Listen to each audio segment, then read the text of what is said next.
Projet Mégaphone vous présente sa 14e balado-diffusion intitulée « Le masculinisme, ses codes et ses impacts », saison Carrefour Jeunesse Emploi, Rosemont-Petite-Patrie. Cette série est issue des ateliers avec les jeunes de l'école de milieu Voltige et le chercheur et professeur du département de sciences politiques de l'Université du Québec à Montréal, Francis Dupuy-Derry. Voltige est une école pas comme les autres pour les adultes de 18 à 35 ans qui souhaitent faire un retour aux études et compléter leurs cours de niveau secondaire avec une quinzaine d'autres jeunes adultes. Elle s'inscrit dans les services offerts au Carrefour Jeunesse Emploi Rosemont-Petite-Patrie qui a pour mission d'accompagner les jeunes vers l'emploi et la formation. Nous vous invitons à nous suivre dans ce parcours de 5 ateliers où on a pu croiser nos opinions aux faits scientifiques autour du thème du masculinisme. Bonjour, ici Anne-Marie. Vous écoutez l'épisode d'introduction du balado « Le masculinisme, ses codes et ses impacts ». C'est le premier atelier avec les jeunes de l'école Voltige. On prend le temps de faire connaissance, on explique ce que Mégaphone fait dans la vie. On parle de culture scientifique, de balado, de savoir expérientiel.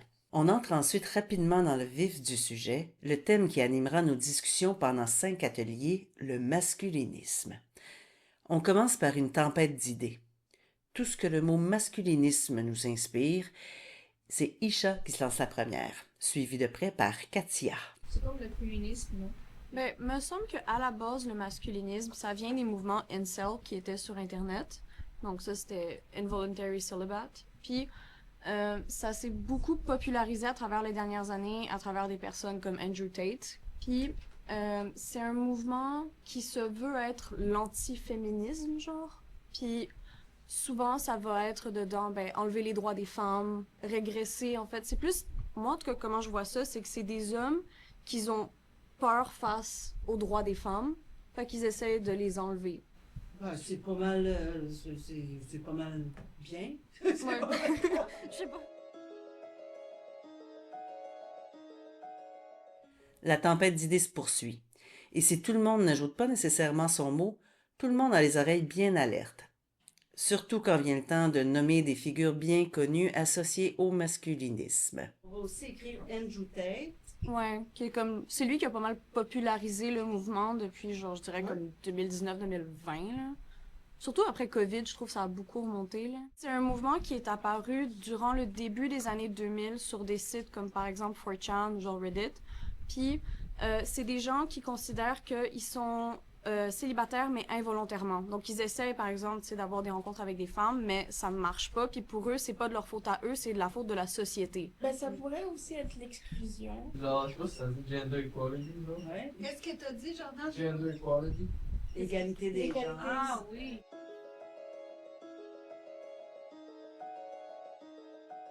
Ben, c'est surtout que ça a été très populaire avec les jeunes. C'est ça ce qui est dangereux, là. En fait, ben, c'est après le COVID, je dirais, ben, ça s'est énormément popularisé parce que, ben, ils disaient tellement des choses qui étaient aberrantes, comme, par exemple, que les femmes ne devraient pas conduire, que genre... Fait que là, ben, ça faisait plein de tollés, fait que là, tout le monde en parlait, mais là, ça faisait un peu un effet stressant, où est-ce que, genre, quand tu dis de ne pas en parler, ben, tout le monde en parle plus. Fait que là, ben, ça a popularisé encore plus, puis ouais.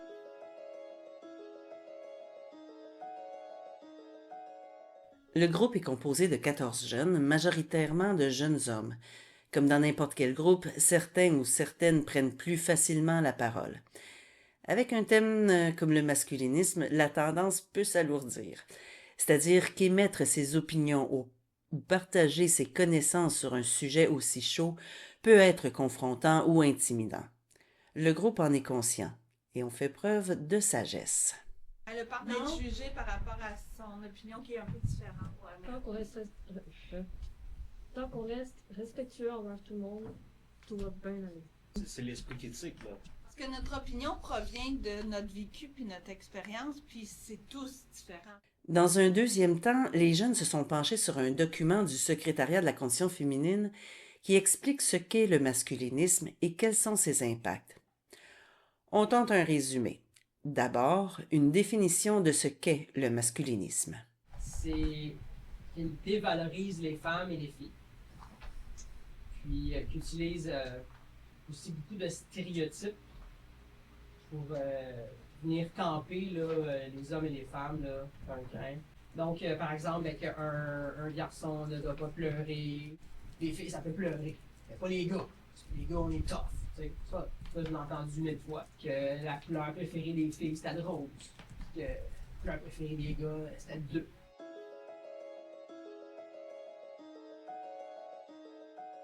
Deuxièmement, le problème avec le masculinisme, c'est qu'il dévalorise les femmes et les filles.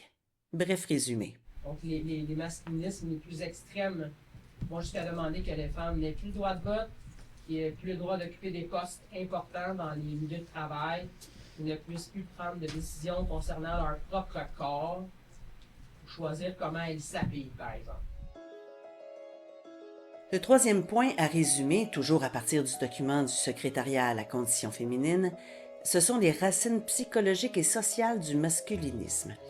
En gros, les masculinistes perçoivent l'émancipation des femmes comme une menace qui va jusqu'à inculquer l'idée, fausse mais tenace, que la vie est plus dure pour les hommes que pour les femmes. Ça a amené notre groupe de jeunes à échanger sur le phénomène des incels. En fait, d'où ça vient, je dirais que c'est plus ça vient du fait que, vu que les hommes vont vers les femmes pour les courtiser, le fait qu'ils se fassent rejeter, c'est ça qui crée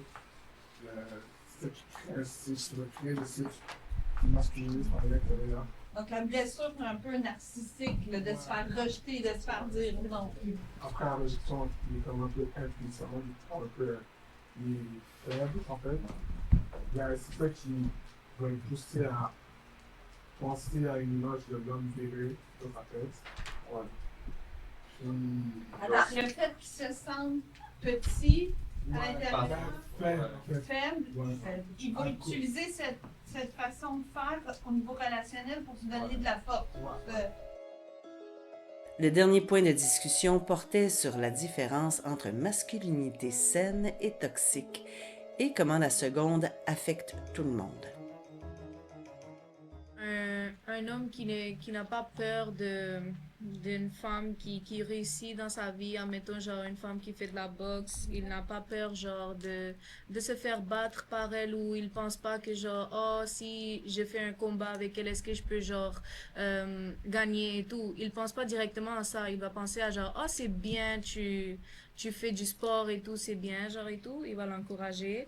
Que genre une femme qui travaille plus tard que l'homme elle est avec, genre puis il rentre puis il cuisine pour elle et lui puis il range la maison et tout, puis genre c'est pas une grande chose, c'est le minimum genre, puis c'est ça que un couple fait.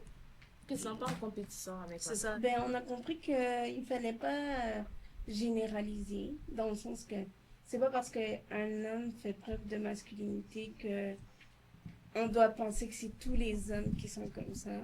Ben, que c'est un problème de comportement et non de comment dire. Non de genre. Ben, Ouais. ouais, c'est ça, tu sais, c'est comme le problème, c'est pas le fait d'être masculin. Le problème, c'est la masculinité toxique. Ouais. Tu sais.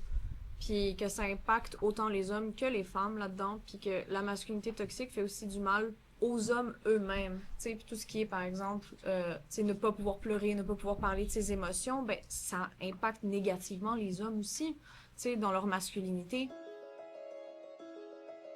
Et le féminisme dans tout ça? Le féminisme, c'est une bougie d'allumage au masculinisme. Pourtant, le féminisme ne cherche pas à dominer le genre masculin.